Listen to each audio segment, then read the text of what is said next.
again. It's a redskin.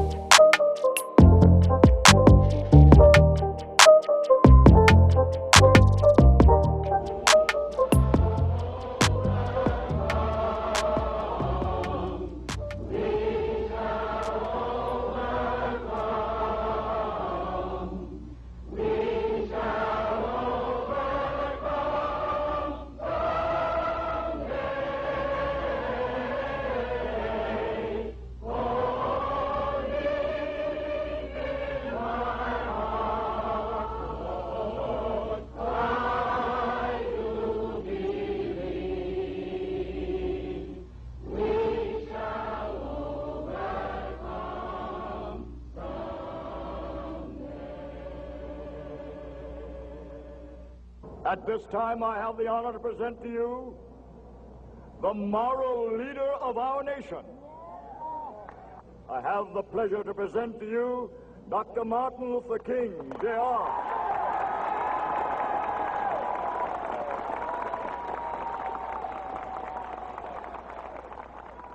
I am happy to join with you today in what will go down in history as the greatest demonstration for freedom in the history of our nation.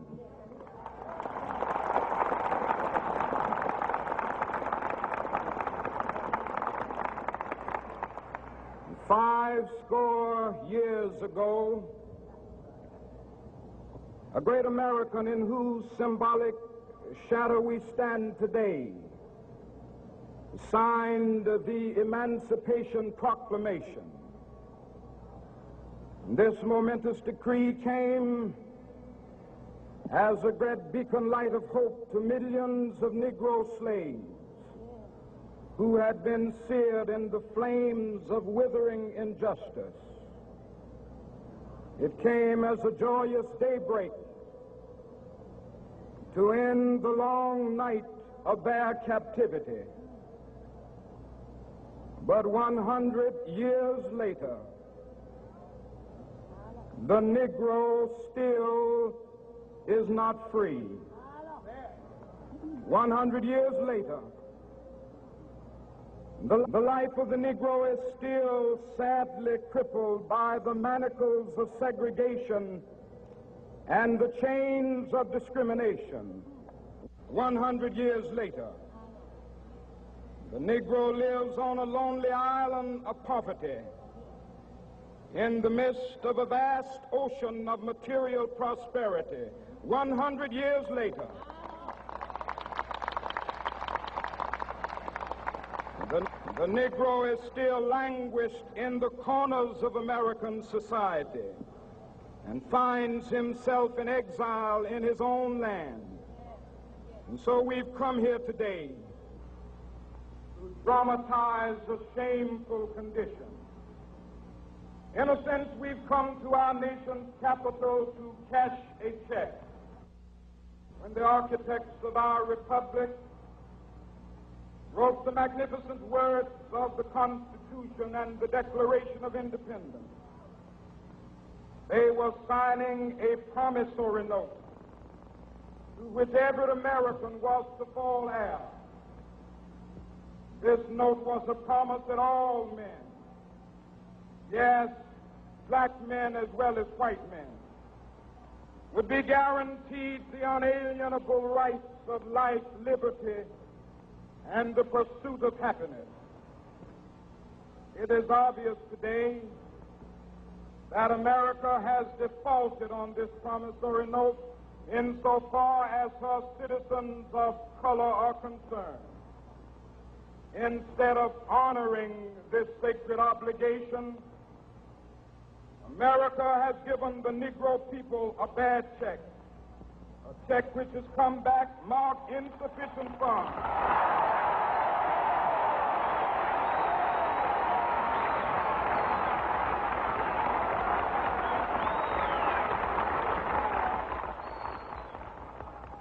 But we refuse to believe that the Bank of Justice is bankrupt.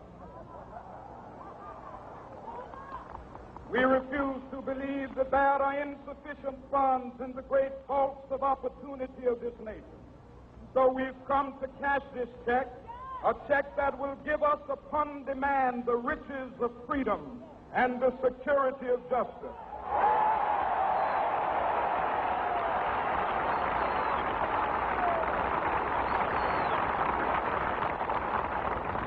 We have also come to this hallowed spot to remind America of the fierce urgency of now. This is no time to engage in the luxury of cooling off or to take the tranquilizing drug of gradualism.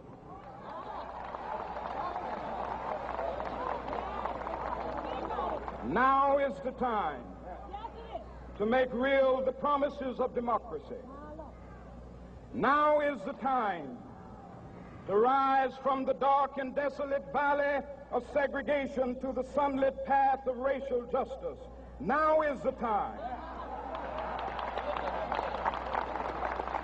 to lift our nation from the quicksands of racial injustice to the solid rock of brotherhood. Now is the time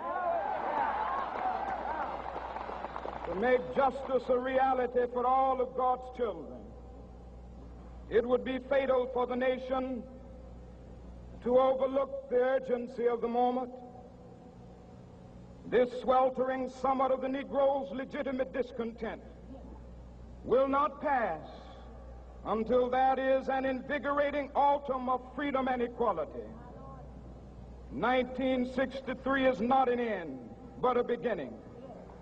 Those who hope that the Negro needed to blow off steam and will now be content will have a rude awakening if the nation returns to business as usual.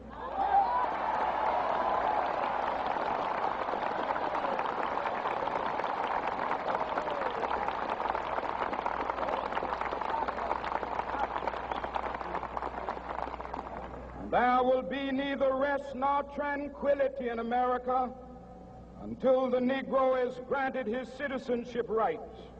The whirlwinds of revolt will continue to shake the foundations of our nation until the bright day of justice emerges.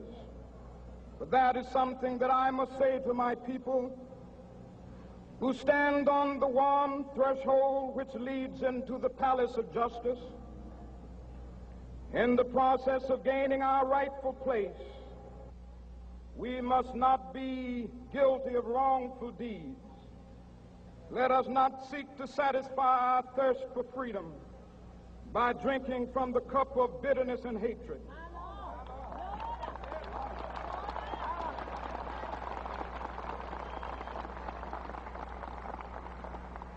We must forever conduct our struggle on the high plane of dignity and discipline.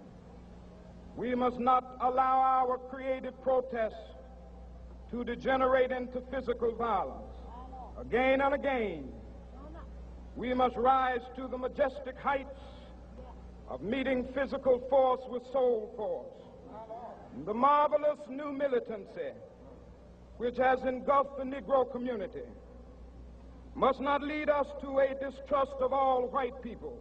For many of our white brothers, as evidenced by their presence here today, have come to realize that their destiny is tied up with our destiny.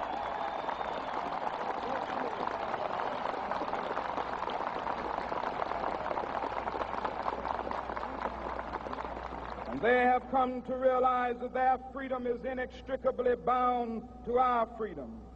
We cannot walk alone. And as we walk, we must make the pledge that we shall always march ahead. We cannot turn back. There are those who are asking the devotees of civil rights, when will you be satisfied? We can never be satisfied as long as the Negro is the victim of the unspeakable horrors of police brutality.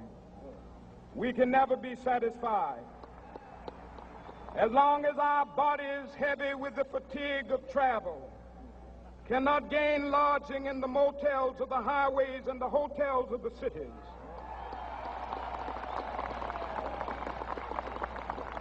We cannot be satisfied as long as the Negro's basic mobility is from a smaller ghetto to a larger one. We can never be satisfied as long as our children are stripped of their selfhood and robbed of their dignity by signs stating for whites only.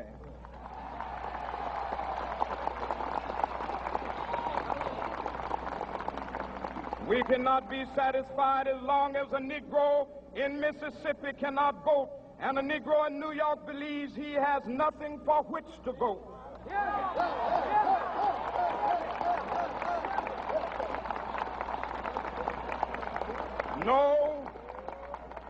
No, we are not satisfied, and we will not be satisfied until justice rolls down like waters and righteousness like a mighty stream.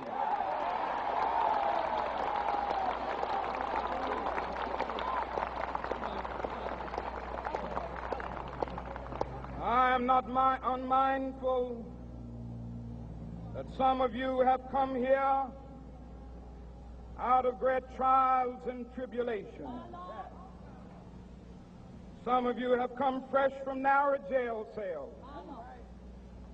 And some of you have come from areas where your quest for freedom left you battered by the storms of persecution and staggered by the winds of police brutality. You have been the veterans of creative suffering. Continue to work with the faith that unearned suffering is redemptive. Go back to Mississippi. Go back to Alabama. Go back to South Carolina. Go back to Georgia. Go back to Louisiana. Go back to the slums and ghettos of our northern cities, knowing that somehow this situation can and will be changed. Let us not wallow in the valley of despair.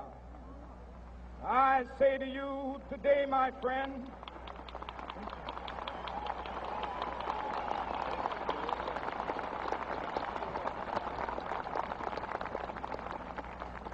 so even though we face the difficulties of today and tomorrow, I still have a dream.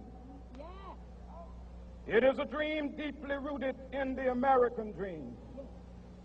I have a dream that one day this nation will rise up and live out the true meaning of its creed. We hold these truths to be self-evident, that all men are created equal.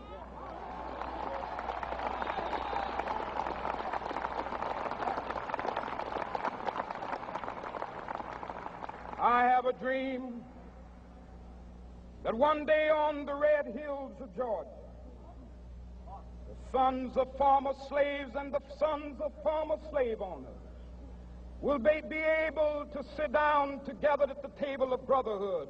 I have a dream that one day even the state of Mississippi, a state sweltering with the heat of injustice, sweltering with the heat of oppression, will be transformed into an oasis of freedom and justice. I have a dream that my 4 little children will one day live in a nation where they will not be judged by the color of their skin, but by the content of their character. I have a dream today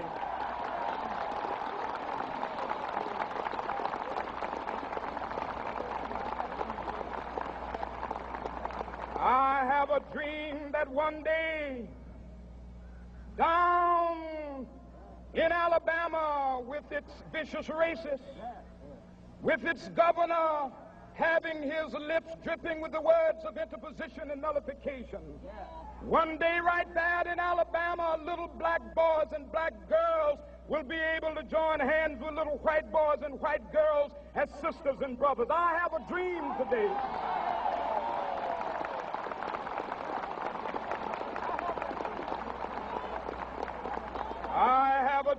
that one day every valley shall be exalted, and every hill and mountain shall be made low, the rough places will be made plain, and the crooked places will be made straight. and the glory of the Lord shall be revealed, and all flesh shall see it together. This is our hope. This is a faith that I go back to the South with. With this faith, we will be able to hew out of the mountain of despair a stone of hope.